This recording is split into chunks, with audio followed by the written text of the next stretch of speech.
Hey everybody, from Game Makers, I'm Joe Kim. Today we speak with Niklas Herriger, who was until recently the CEO of Gondola, a mobile games infrastructure company that built tools to help with sales and otherwise increasing user monetization. It was recently announced that Gondola was acquired by Tilting Point, the mobile games publishing company, and so I wanted to talk with Niklas about his journey with respect to starting Gondola as a company, why he decided to build that specific type of company, the key challenges that he saw over his years building the company, the lessons that he learned, and much, much more. And so with that, let's take it over to Niklas Herriger right now.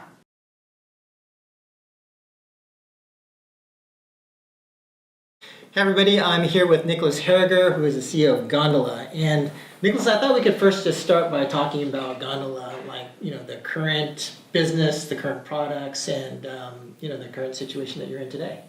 Sure. So first of all, thanks for having me. Really delighted to do this. Gondola is a company that caters to the game space, to free-to-play game developers, and we specialize in-game offer optimization and video ad optimization. It's a product that's based on machine learning. Multi-arm bandit optimization comes to mind. And what we essentially do is help product managers to go from a world where they have a one-size-fits-all model for all kinds of offer, video ad rewards, etc., and make that more dynamic and custom to the individual user. Right, and the primary application, to your point, was really around sales and offers, basically. Correct, exactly. Like your starter pack, right? Don't just give the $4.99 offer to every player out there, but have a $2.99, a $4.99, and a $10.99, depending on how players progress through the game, give them different promotional journeys and thereby, improve monetization and also improve the player's game experience. Right, and then can you talk about when you first started Gondola, what was the initial motivation to start the company and how did you guys initially just get off the ground? So Andre and I originally met making video games. So we ran a small indie game development studio in New York together. And Andre is your partner? Andre is CTO, co-founder, and really the brains behind this whole operation. Okay, so we started making games together. My background was, I was a lawyer before, worked in a patent law firm in New York on something very ungaming related pharmaceutical patent litigation. Andre was a computer science PhD student at the time, so we started this gaming startup together, made 4 games in total together, and the last one we made after having a 99-cent game and something that was only monetized with ads was a proper freemium game in 2012. And a problem we encountered in optimizing it, like working with our own game, was predominantly what are the correct virtual currency prices for a lot of the items that we are selling in the virtual economy, and how can we leverage data in order to make the game more customized to different kinds of users. That's originally started as a hobby project because especially around the virtual economy and the pricing, there was nothing available at the time, so we started playing around with MySQL and all of that. And then sure enough, half a year later, the hobby project is all that we're working on. So we decided, I guess we are not really making games anymore, but we are rather, building a tool right now that's for game developers. And then we, committed to that, and that's how we got started. So when did that transition take place? And what was was there a certain day where you guys are like, well, this is a little bit more interesting to us, or we see a higher commercial opportunity on the tool side rather than on the game side, or how did that transition happen? I think the transition happened relatively organically. The game was not doing as well as he had hoped, so and we were also running out of ideas on what to do with it. It, however, was an amazing playground to try out a lot of different things, right? So you find a lot of excuses as to why you're doing this, because my goal here is I want to optimize my game, right? And then at some point, I can't remember the exact day, but we were just looking at each other and it's like, dude, isn't that the more interesting thing? Isn't this what we were working on? And then we pretty much jumped in, right away the next day, and I think the day when you give your product or your tool a name, right? That's when you're officially committed to it. So.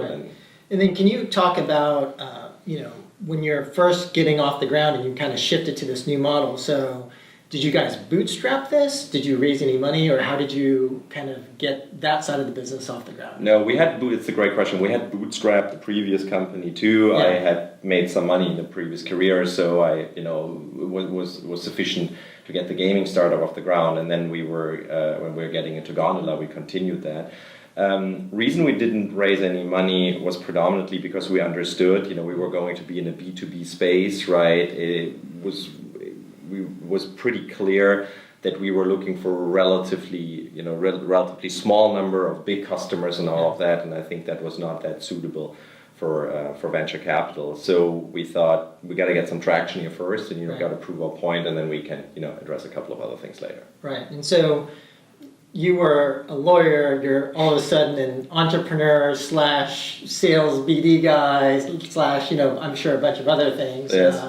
And so, could you talk to me about, after you made the transition, and how long ago was that since starting on the path of Gondola? So the Gondola Path was started sometimes in, I want to say, mid to late 2013. Okay. And we first showed the product, or first version of the product at GDC 2014. So that's really when we announced, this is what we were doing right now. Okay, and were you doing the multi-arm bandit stuff back in 2014? No. It was way less sophisticated. Okay. It was earlier iterations.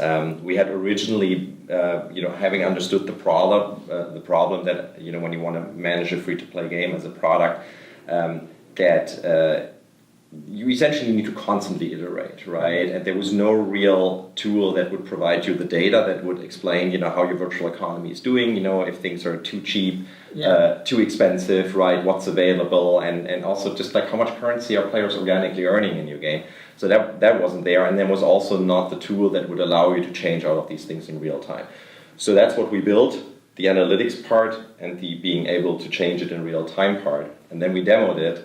And then as these things go, fairly quickly figured out that the real value was actually in the middle. It wasn't the connection of the two, right? Because you can give a product manager, an amazing analytics tool set, and you can give a product manager a great tool that allows him to manually change a lot of these things. But you do not answer the question, well, if I see that kind of a graph, should the price of the sword go up or down, right? So after demoing this and playing around with this, we realized that automation was the way to go, and that's then where machine learning, multi-arm bandit, and all of that came. Got it. And then, it sounds like you've been running this business for quite a long time, and over that past, I guess, 6 plus years, what have been some of the toughest challenges along the way, and maybe some of the biggest lessons that you learned in the past 6 years? Yeah, there are quite some, as you can imagine. So, as far as the challenges go, I think a lot of the entrepreneurial challenges generally product market fit, right? So what is it that you're building? What is it that your customers want? Actually, starting with who is actually your customer, right? Your customer is not a game company or a game publisher. Right. It's very specific people within that game company. So we learned, that analytics people were not the ones, that would be interested in that kind of a product. It was also became obvious to us that anybody who was involved in revenue, let's say VP of revenue or something, they loved the product, but they would at the end of the day not be the ones that were going to use it, right? So it took us some time to really arrive at the conclusion that product managers were the guys that we had to address. And then I think what was equally a challenge and also a lesson is that just because you have something that mathematically works and you can prove that, does not mean that people will adopt that, right? So you can have a lot of reasonable assumptions, but at the end of the day, they are just that, assumptions.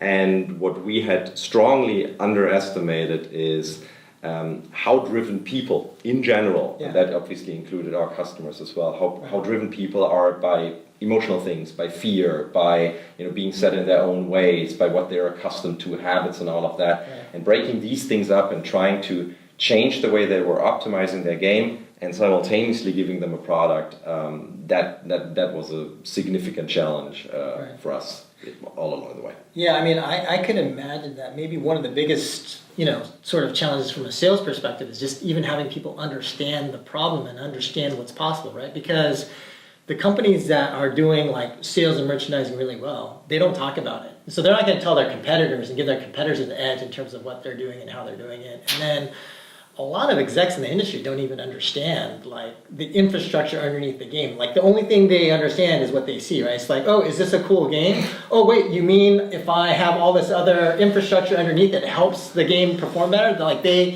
Like you can talk to them about it, but they don't understand it, right? So I imagine you must have had a really tough time in terms of that. Absolutely, and what made it even more difficult is that we were not the only one working on an optimization product for the free-to-play gaming space in 2013, right? There were a lot of other ones, and unfortunately there was just a lot of garbage out there, right? And so by the time we were ready in 2014, 2015, I think a couple of things had already set in. Yeah. General SDK fatigue.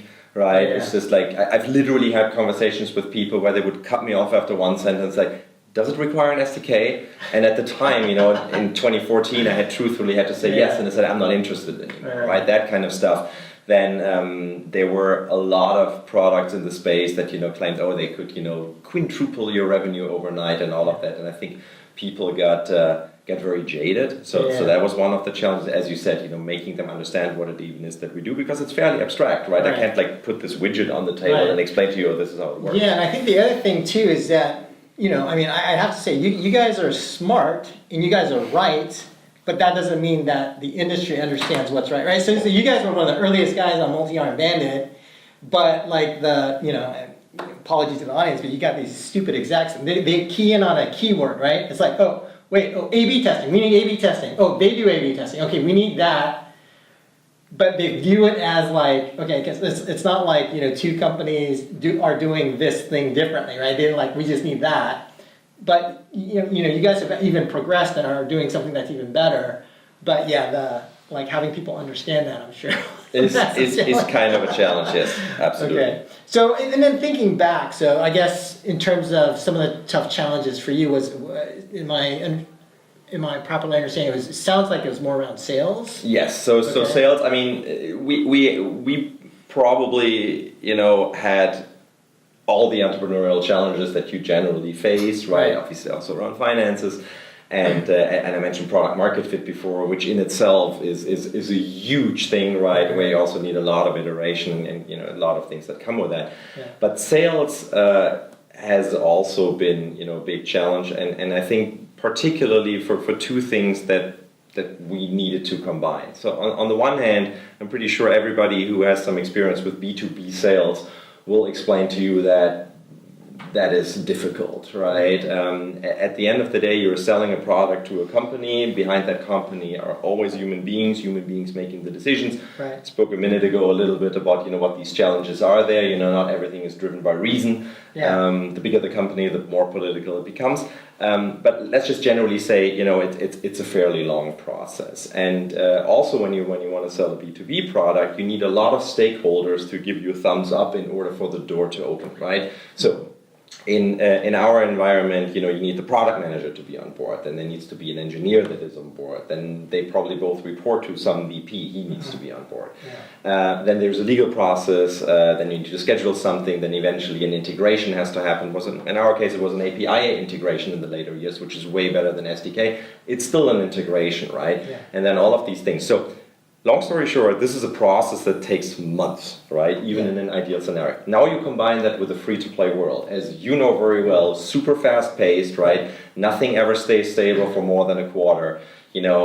People come and go. Marketing budgets are increased or decreased, right? And we have... we lost so many deals where we had the verbal commitment, where we had already checked a lot of these boxes that I was just talking about. Yeah. And then at some point, something on that playing field changes because it just takes too long. Yeah. And then it's a complete restart, right? And so sales, I'm just going to be very honest about that, was a problem for us. And we got very fortunate in working with some really big companies in the business and also overcoming a lot of these challenges. But it was always something that was hard to scale for us, right? And what about biggest mistakes? If you looking back over this experience with Gondola, what would you say were the top one or two biggest mistakes that you think you guys made? Looking at myself, underestimating what I said earlier, that just because you have a working product that you in an A/B test scenario can show generates significant financial upside, and just thinking, boom, done, that will sell itself. That's not how the world works, right? There are a lot of other things involved in that, and I will admit, it personally took me too long, because that was my part of the business, to figure that out and really adjust to that, and jump on the bandwagon, where that, I would say, that is another big mistake that we made. Not going out there early enough with a lean startup approach of, build, measure, feedback, get feedback early on your ideas and what you're building. Don't try to assemble this, perfect little thing and then show that to people, because the chances are really high that you will kind of have built what they were looking for, but not exactly. And we did this a couple of times, right? What I said earlier, the product that we had at GDC 2014, like our virtual economy management tool, we spent a huge amount of money and time building that. In retrospect, I know we could have probably made 3 slides and shown those to 20 people and gotten the same feedback that we eventually got, and could have saved that effort and just move on. So that would be something, underestimating the whole human component. And I think those are the biggest lessons, not only for future professional life, but generally for life, that I'll take away from this. Okay, and then now take us to today. So what's the current situation with Gondola today, and where are you currently at with the company? Well, so Andre and I decided earlier this year that it was time for us to look for a new home, right? We knew we were doing well with our existing customers. We knew that our most recent iteration of the product was generating a lot of interest. You were actually one of those that we spoke to at NBC, and to your team. You also had given us great feedback. And by the way, this is, I meet so many vendors, I probably meet more vendors than most of the people in the industry, just because of like some of the positions and situations that I've been in. And you guys had an excellent product. But even having said that, we couldn't get it pushed through, right? So it's like, great example, right? Exactly. Great example. We had an excellent product that your product managers liked, that the VP liked, or the SVP, I think, as you were, and still, because of all the other stuff going through, it takes time. And then remember, and eventually said, oh, by the way, I'm leaving, right? And so it is the exact story that I was describing before.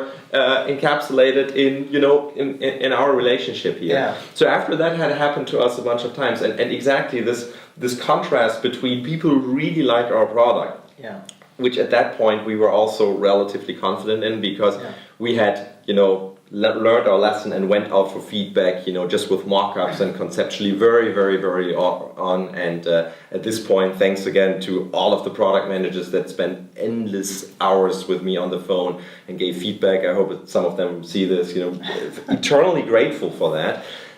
So that was good, right? Also as far as product market fit goes. But then, we're doing this again, and we're running into the same sales issues again, right? As you just illustrated. And at some point we were thinking, so is this really something that we can change as a small company, right? How do you scale B2B sales? The only real answer we came up with is you need way more people that you need to first find and then train for a long time and motivate and all that. And that meant at that point we would have had to raise money, right? And it would have been, probably another year and a half, before we would see if this worked. And so we decided at that point, hey, we gave it a really good run. We have a cool product. We have customers that like us, and we have a lot of people that have verbally committed to this, but are not doing it. So maybe it is time for us to find a bigger home and leverage, an existing infrastructure and take it to the next level. So that's what we decided to do. Okay, can you talk about what that is, or what so I can talk about this, because I think as of the day that this video will go online, the press release will be out. So we got very fortunate in our quest for an acquirer, because that picked up traction very, very quickly. By exactly what we did, going after existing customers and going after people that really like the product, because at least the first discussion, like, what is it that you guys do and how is this relevant for me, for all of these didn't apply, because they already knew that and they liked it. And then eventually we ended up having 3 offers on the table. And we got acquired by Tilting Point, which is a really good fit for us. They're also in New York, right? Culturally, it's a great fit. It fits right into their existing line of product. We wanted to work with somebody that also had some internal games and a growing portfolio of internal games, because with Tilting Point, we will be able to apply the existing technology to their existing portfolio, to everything that they have in the pipeline, and then also to all of their partnerships in the UA space, where they are helping outside developers really double down on the user acquisition part. And so you can already see how what we do and the user acquisition part is a pretty good match. It's definitely a good match. So good move, Samir. And then, so like thinking about, or maybe we could talk a little bit more about like that process as well. Could you tell us, okay, so you were very fortunate, it's awesome you had like 3 offers. Could you talk about like, how did you go about even talking about selling this? the company? Right, and then, like, walk us through that process. What's the experience like? The first thing that I will say is it's intense, and it will take way longer than you anticipate, because we were thinking, we're a relatively small company, we do not have any, like, we can single-handedly, or not single, but 2 founders can make all the decisions, right? There's no messed up cap table or something. Like it's very neatly packaged, and maybe because of my previous background, I also made sure we had proper contracts in place and all of that. So was a pretty tightly knit bundle. What we first did, so the first and biggest thing is probably to make the decision, right? Like to look each other in the eye, to have an open discussion about it, make that decision, and in our case, let it sit for 2 days, don't talk to each other for 2 days, pick up the phone again and ask the other guy, how do you feel about this, right? And so we both agreed, and we felt good about this, and we wanted to go through. The next thing that we did was we put a schedule in place for ourselves. So we said we are gonna reach out to trusted people, right? Because we had a lot of experience where everybody always wanted to talk to us, right? Also with the product and all of that. Like, people seem to be interested in what we do, but it's very, very different from having somebody be interested in what you do to like doing anything actually with you. So we made a list of people that we wanted to reach out to, existing customers, trusted advisors and all of that. Those were the people that we were going to tell first, and those were also people that we trusted wouldn't, like leak it to the press or make any big story around it, because we, wanted to stay in control. Then we put the schedule in place where we said, okay, so we're going to do this sourcing process for, I think, 5 or 6 weeks is what we decided, right? And wherever we are then, that's what we go after for real. And then we don't say, oh, here's another 50 people that we can call, because we know a lot of people. We could have theoretically kept on calling people for half a year, and that doesn't make it better or even more interesting. So then we hit that point in time. By then we had already been I think invited to 2 of these, that ended up being 3 offers, to come over there and pitch and like sit down with them for 2 days. So we went through that process. That was very educational. We ended up doing that with all 3 companies. All 3 ended up putting in offers, and then the offers essentially goes like this. It's like, hey, what are you guys thinking? What are your non-negotiables? In my case, I said, hey, I have a wife that is pregnant, right? I will not move away from San Francisco in the next year, right? Like, it's just like so that everybody understands that. Andre had a couple of things as well. Then, people throw numbers and, time frames and other things at you, and then you realize that the devil is in the detail. Right. So one thing that I can maybe talk about is earnouts, right? Earnouts are something that oftentimes come in this, like, hey, we give you X amount of money now, and then we give you an additional X, or maybe even 2X, down the road if A, B, and C are true, right? And what we experienced is that for an acquirer, it's relatively easy to like throw these things out, and it's like fairly vague. But then when you really start asking questions, you see that maybe you're not like completely on the same page. So what I would always recommend is have that hard discussion before you sign anything, because it will be more difficult later. And then, at some point you go into a due diligence process, and then you have to show that all of the stuff that you claimed before and what's there, that's actually true. thumbs up to the folks from Tilting Point there. They limited to what was absolutely necessary, and that actually made us really feel good about our decision. Because it had culturally been a good match from the very beginning. We really enjoyed the people we were dealing with. Hi, Samir. And so it then when push came to shove and we were going through this process, it confirmed our original impression. So yeah, we were looking for a new home, and we feel we found a really good home.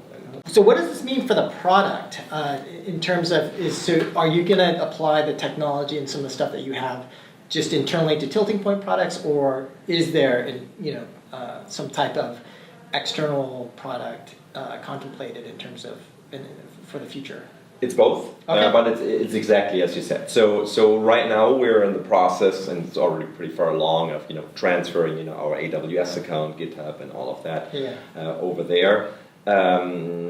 The existing product will be applied to Tilting Point's own games, right? Just going back to where we were with them a while ago, when they had already made that commitment. So might as well do this now, since we are part of the team.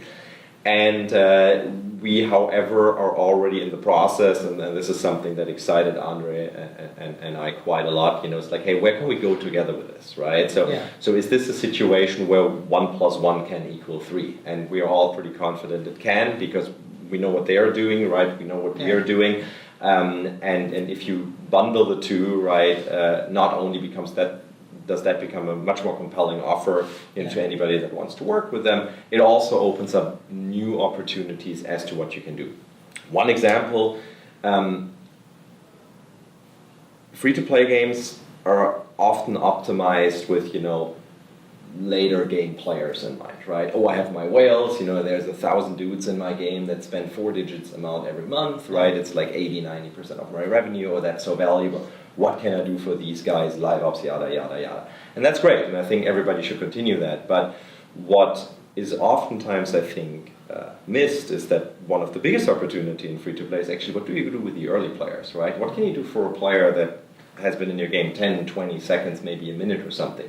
Why? You have a lot of those guys, and a lot of them drop out, right? So if you think about Tilting Point, everything that they know about user acquisition, and also what they know about different profiles of players, as they enter the game. Now you combine that with Gondola, right? Maybe we're thinking different starter offers, different kinds of rewards for video ads and all of that. Now you combine what you already know about players the second they enter the game, right? Platform, device, country they are in, user acquisition channel they came through, probably the most interesting of these metrics, together with what we do, right? Oh, there's like 4 different offers, which one is the right one for this player? That generates a lot of potential upside, and it's just a huge opportunity. And together with Tilting Point, we can go down this path much quicker and combine the expertise. So that's something that we're particularly excited about, and that is something that will be built on top of the existing product in the future, and will not only be applied to Tilting Point's own titles, but to all of the other things that they are working on. So Niklas, one other question I have then is, like, just so I fully understand the kind of synergies when it comes to having you guys combine with Tilting Point. So you mentioned like potentially being able to bring some UA intelligence and capabilities into the Gondola product. I imagine they've got some experience with behavioral segmentation or things of that nature, which you guys probably also have some expertise in as well. But could you talk about maybe other potential synergies, or what are the other benefits of being combined? Well, I mean, from the Gondola perspective, I think the benefit of being combined is to be able to leverage an existing infrastructure on the sales side, on the access to game side, fast testing, plus the expertise that they have, and that will just, enable us to do a lot of things significantly faster than we were before. I think from their perspective, it is live ops and LTV optimization, as they call it, is the big thing out there. We're by now talking about a relatively saturated market. You will not find a new pocket of 500 million players out there, so you predominantly have to work with the ones that are out there that you already have, and and how can you make them live longer, spend more, etc., etc. They have the UA thing pretty much down, right? That's what they're known for. That's what they're great at. but thinking of the tilting point leadership, they're obviously not stopping there. They're thinking, going beyond this and like, what can we do? I think what we are already doing was the natural next step for them. So that's where the synergy became very, very interesting to them, right? And so these two things combined, I think give us all a situation where 1 + 1 equals more than 2. Awesome. And then, so in terms of the next product iteration, can you talk about maybe timing or when we can expect the next, Considering that we just got started, as far as working on it this week, right? I think it's still a little early to talk about any scheduling. We're still like in an assessment phase. What I can, however, say is this: Andre, my co-founder, will be or is joining Tilting Point full-time as their new head of data science. He's really excited about that, and I think they are also super excited because guys like him don't come up for grabs. No, he's smart. I remember. But here's the thing: Andre is not only smart. Andre also is one of these guys that that can combine what is theoretically possible and what is applicable in real life, and there's also like a huge divide between the two. And he has proven, being the mastermind behind Gondola, that he can build a lot of things that actually do work. So that's great. And then as for me, I'm staying on as a consultant, right? I'm especially for the first 6 months, we'll be deeply involved in the whole transition period. But then I think also continue to do what I think I do relatively well, which is bring engineers and product managers together, because sometimes they talk, but they don't really talk to one another. And engineers always have the opinion, oh, this is working, like why is not everybody using this? And the product manager will say, I don't care if it's working, you don't understand my problems here. I have bigger fish to fry. And so there's a lot of opportunity in that conversation, but then also obviously strategizing and helping exactly what you were just talking about. What is the next best thing? Because I think we all agree that there's 5 different things that we can do, but one of the things that is very important will be to figure out what's the number one thing that we should do. Where's the most value and what can we do? So that's what we're planning for the next 6 months. Awesome. Okay, well, thank you very much for your time, Niklas. And once the next product is ready, it'd be great to have you back on. And do a follow-up. I would love to. Yeah, Thanks for having me. Walk through the product. But okay, great. Thanks, Niklas. Awesome. Okay.